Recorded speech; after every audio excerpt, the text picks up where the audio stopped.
Alright, so this is part 2 of the Kibera journey, the trip to Kibera, and yeah, last video I was talking about how awesome the artists are and the impact they're making is enormous. They started, some of them started after the violence, like to kind of help end the violence of the 2007 elections, which is, I think that's fucking amazing.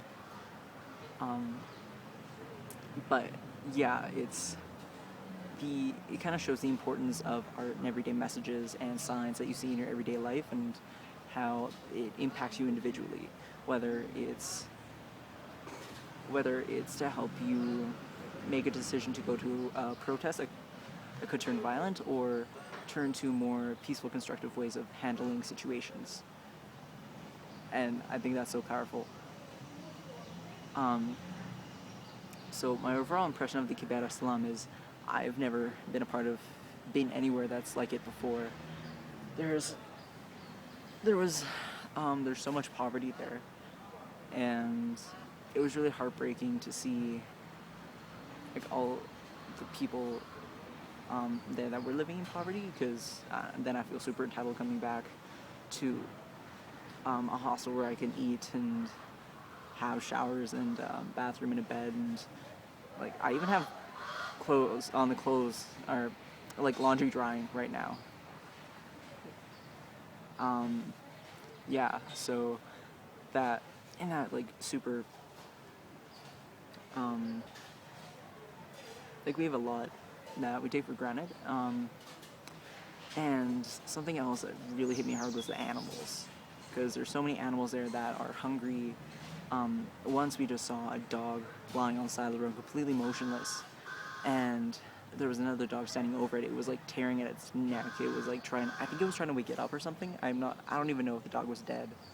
I think it might have been. But it was just lying there completely motionless, unresponsive to this other dog that was biting it and like grabbing at it and stuff like that.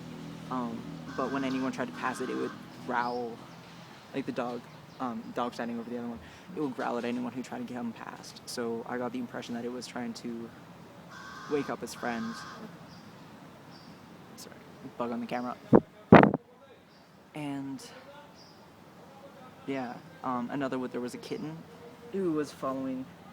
So we had lunch in the Kibera Slum, and there was a kitten who I ended up being friends with. Well, like, by friends, I would sit and pet it.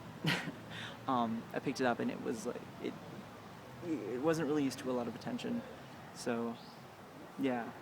And I tried to give it, and it sat there meowing while we were eating, and I felt super atrocious having cabbage and ugali while this kitten is sitting there meowing because it's hungry. So I tried to give it what I was eating, and it didn't like it. And so I tried at least, but if the cat doesn't want to eat it, then it doesn't want to eat it.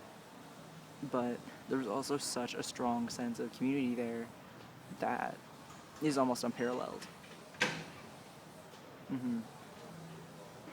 Like, as we were walking, all the artists, they knew a lot of people, and they would just randomly in the street, they would stop and like start chatting with people, and everyone was approaching them from like appears everywhere. People were coming and being like, "Hey, what's up?" and like chatting with us while we were eating lunch, and chatting with the artists and everyone in that group. They're so friendly and so welcoming. It was fantastic. And even as we were leaving, like, we were saying our goodbyes and hugging and shaking hands with everyone and saying how awesome it was to be there, because it was truly fantastic. I really liked it. Even as we were driving away on the bus, they still were like waving and saying goodbye, and then I would watch, and they would go off to all the different little stores that were in Kibera, and they would say hi to everyone. Everyone was shaking hands and saying hi and hugging, and everyone knew each other, and I thought that was really fantastic. I could go on and on and on about Kibera, but I'll probably tell you when you get back, or if not, send me questions or whatever. Alright, so see you guys later. Have a good one.